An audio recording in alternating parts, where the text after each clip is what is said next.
মোটা ঋণ করে করা যাবে কি? ছেড়ে দাও। অন্যের জায়গায় জোর করে মসজিদ জামাতে এসব তো অন্য প্রসঙ্গে। আজকে পর্যন্ত রাখো, হুজুর এসে গেছেন, হুজুরকে দিয়ে দেবে। যা আজ কথায় পর্যন্ত ইতি করলাম। আমি বলতে চাইছিলাম যে আহলে সুন্নাত ওয়াল জামাত হানাফি, শাফি, মালিকি, হাম্বলি, শাওলিউল্লাহ মুহাদ্দিস দেহলভী রাহমাতুল্লাহ আলাইহি সুস্পষ্ট ভাবে লিখে গেছেন, আজ যারা এই মতপথের এই চার মাযহাবের বহির্ভূত তারা আহলে সুন্নাহ ওয়াল জামাতের অন্তর্ভুক্ত নয়।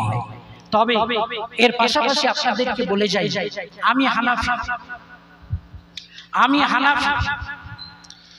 হানাফি বলার পর যদি আমি আমার মাযহাবের খেলাফ, কোরআন সুন্নাহর খেলাফ কোন শিরক কিংবা কোন বিদআতের আশ্রয় নেই, ওটা হানাফি নয়, হানাফি মাযহাব নয়, সেটা হানাফি মাযহাবের কলঙ্ক। যেমন দেখবেন আমাদের সমাজে বহু মুসলিম আছে, মুসলমান বলে আমি মুসলিম, আমি মুসলমান, চুরি করে, মুসলমান মদ খায়, মুসলমান জিনা করে, মুসলমান মিথ্যা বলে, মুসলমান হাজার রকমের কবিরা গুনাহ সমাজ থেকে এক কদমে এগিয়ে আছে, মুসলমান বলছে। এবার যদি কেউ বলে যে তাহলে ইসলাম মিথ্যা বলা শিক্ষা দিয়েছে, ইসলাম চুরি করা শিক্ষা দিয়েছে, ইসলাম জিনা ব্যভিচার শিক্ষা দিয়েছে, ইসলাম ধোঁকা দেওয়া শিক্ষা দিয়েছে, ইসলাম গীবত করা শিক্ষা দিয়েছে, ইসলাম বদমাইশি শিক্ষা দিয়েছে, এটাই না বলবেন যে মুসলমান ইসলাম ধর্মের কলঙ্ক? আমাদের হানাফি মাযহাবে বেশ কিছু মানুষ আছে যারা বলে আমরা হানাফি, অথচ কত রকমের শিরক আর বিদআতে নিমজ্জিত। আমরা আমাদের আবে হায়াত মিডিয়ায় বিভিন্ন ভিডিওর মাধ্যমে এগুলো আলোচনা করে থাকি। বেশ কিছু শিরক আছে, বিদআত আছে। এক শ্রেণীর মানুষ বলে আমরা হানাফি, তারা সেই শিরক আর বিদআতে নিমজ্জিত, মাযহাব তাদের সাপোর্ট করে না, তারা মাযহাব থেকে অনেক দূরে সরে গেছে। আপনারা তাদেরকে সামনে পেশ করবেন আর বলবেন যে দেখো এই হানাফি মানে এই, হানাফি মানে ওই, হানাফি মানে সেই। না, হানাফি মানে ইমামে আযম আবু হানিফা রাহমাতুল্লাহ আলাইহি যে দৃষ্টিভঙ্গিতে কোরআন সুন্নাহ গবেষণা করে গেছেন, শরীয়তের মাসলা মাসাইল সমাধান করে গেছেন, যারা তার সেই আকীদা, তার সেই মাসলা মাসাইল গুলো লালন করে, সেগুলোকে সামনে রেখে জীবন যাপন করে, শিরক বিদআত থেকে বহু দূরে, তারা হচ্ছে হানাফি। আমি মোহাম্মদ নাসিরউদ্দিন চাঁদপুরি আপনাদেরকে সেই হানাফির দিকে, এই হানাফি মাযহাবের দিকে দৃষ্টি আকর্ষণ করতে চেয়েছি। যদি হানাফি নামে কেউ শিরক বিদআতের আশ্রয় নেয়, তাহলে আমরা তার বা তাদের থেকে বেজার, আমরা তাদের থেকে দায়মুক্ত। দেখেন কত রকমের শিরক ও বিদআত হানাফি নামে অনেক মানুষেরা লালন করছে। তাদের দিকে ইশারা করে আমাদের সঙ্গে জুড়বেন না। আমরা ইমাম আবু হানিফা রাহমাতুল্লাহ আলাইহির ইজতিহাদ, তার গবেষণা, তার মাযহাব, ইমাম শাফি, ইমাম মালিক, ইমাম আহমদ বিন হাম্বল, এইসব মাযহাবের দিকে আপনাদের দৃষ্টি আকর্ষণ করছি। কোরআন, হাদিস, ইজমা, কিয়াসের উপরে তারা চলেছেন, যে দৃষ্টিভঙ্গি নিয়ে শরীয়তের মাসলা মাসাইল লিখেছেন, সেই দিকে আপনাদের দৃষ্টি আকর্ষণ করছি। হুজুর এসে গেছেন, কথা দীর্ঘায়িত করব না। আমার খুব বেশি হলে 11টা পর্যন্ত আলোচনা করার অনুমতি ছিল, 11টা বেজে গেছে। আমি শেষে আপনাদেরকে বলে যাই, সেই যে একটা হাদিসের তরজমা করেছিলাম সহিহ মুসলিমের মুকদ্দিমা 10ম পৃষ্ঠা 1ম লাইন থেকে, যে আখির জামানায় কিছু মানুষ হাদিসের নামে ফিতনা করবে, এমন এমন হাদিস আনবে যে হাদিস না তোমরা শুনেছো না তোমাদের বাপ দাদারা শুনেছে। আসলে বর্তমান যুগে যারা আহলে হাদিস, এরা যে যার মতো, যে যেমন কোরআন আর হাদিস উম্মতের কাছে পেশ করছে। অথচ আপনারা নিশ্চয়ই জানেন এদের মধ্যে কিছু শায়েখ আছে, আলহামদুলিল্লাহ তাদের কিতাবী যোগ্যতা আছে। আবার এদের শায়েখদের একটা শ্রেণী আছে যারা কোরআন পড়তে পারে না, হাদিস তো দূরের কথা, বাংলা অনুবাদ করা কিছু হাদিসের বই পড়েছে, বাগগীতা আছে, এবং তারা ইউটিউবে আর ফেসবুকে এসেছে, তাদের সাবস্ক্রাইবার বেশ অনেকটাই, সমাজের মাঝে তারা একটা কবুলিয়াত এবং গ্রহণযোগ্যতা হাসিল করেছে।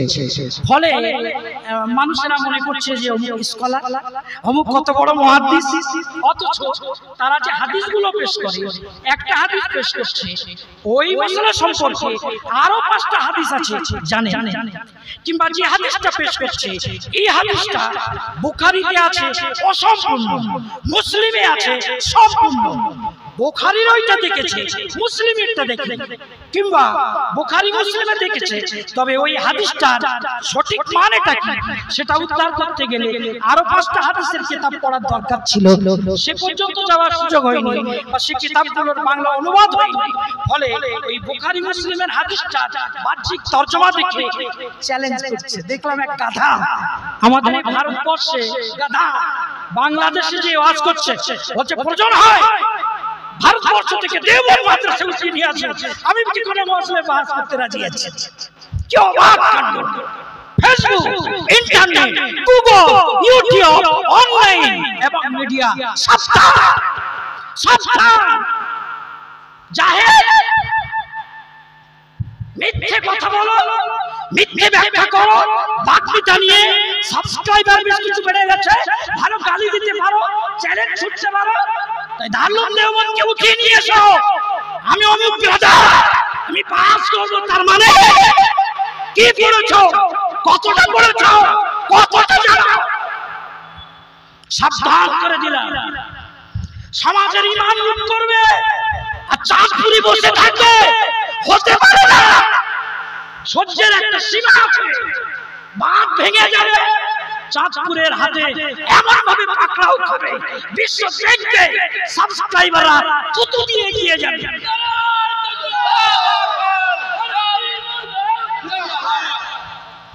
তাহলে দেওবন্দ থেকে, ভারতবর্ষ থেকে দেওবন্দ মাদ্রাসা উঠিয়ে নিয়ে এসো, আমি বাহাজ করতে রাজি।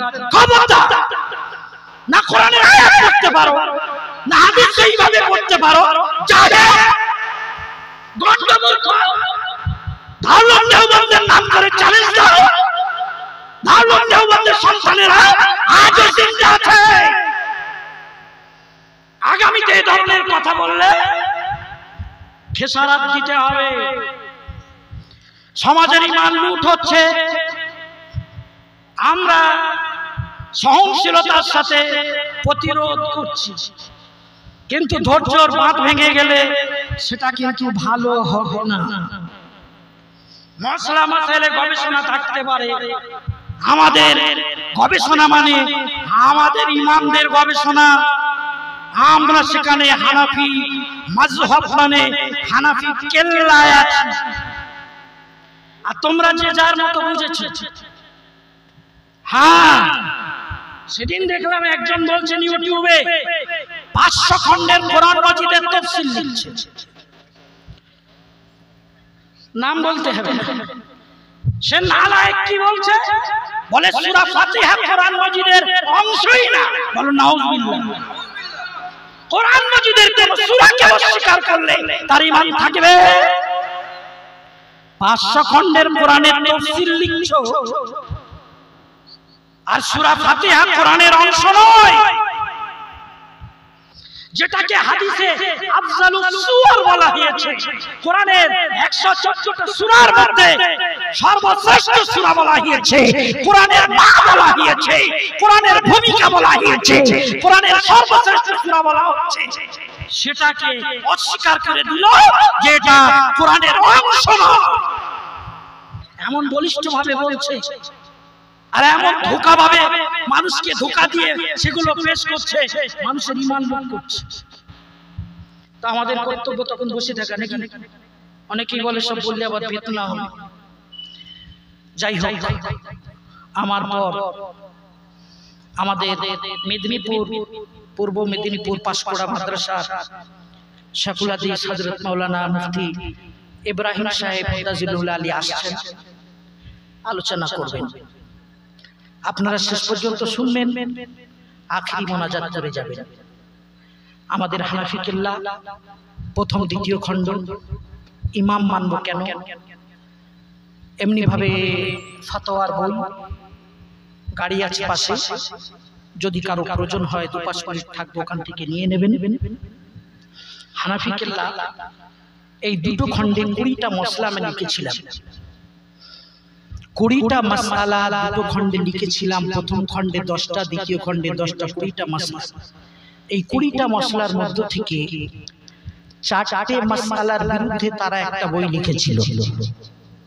20-র মধ্য থেকে 4টে রয়ে গেল কটা?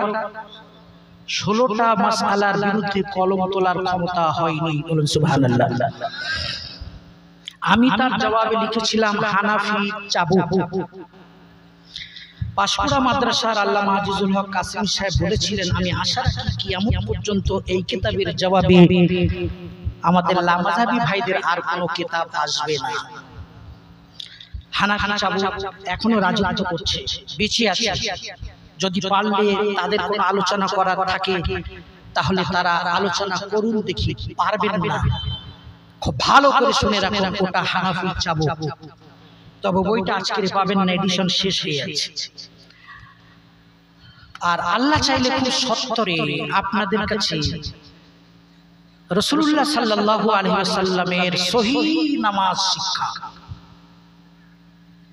আমরা হানাফিরা যেভাবে নামাজ পড়ি একদম সহিহ কোরআন এবং সুন্নাহ থেকে প্রমাণিত, এ সম্পর্কে পূর্ণাঙ্গ নামাজ শিক্ষা আল্লাহ চাইলে খুবই সত্তরে আপনাদের হাতে তুলে দেব। আল্লাহ পাক যেন তৌফিক দান করেন। লেখা কমপ্লিট হয়ে গেছে, ছাপানোর অপেক্ষা যন্ত্রস্থ।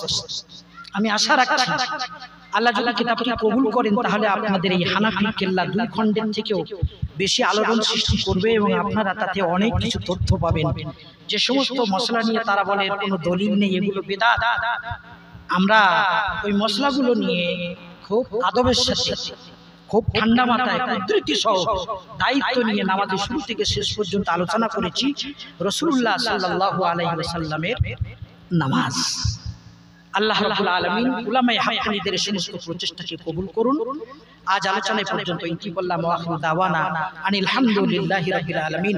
রব্বানা লা তুআখিযনা ইন নাসিনা ওয়া আখতানা সুবহানাকা লা ইলমা লানা ইল্লা মা 'আল্লামতানা ইন্নাকা আনতাল আলিমুল হাকীম।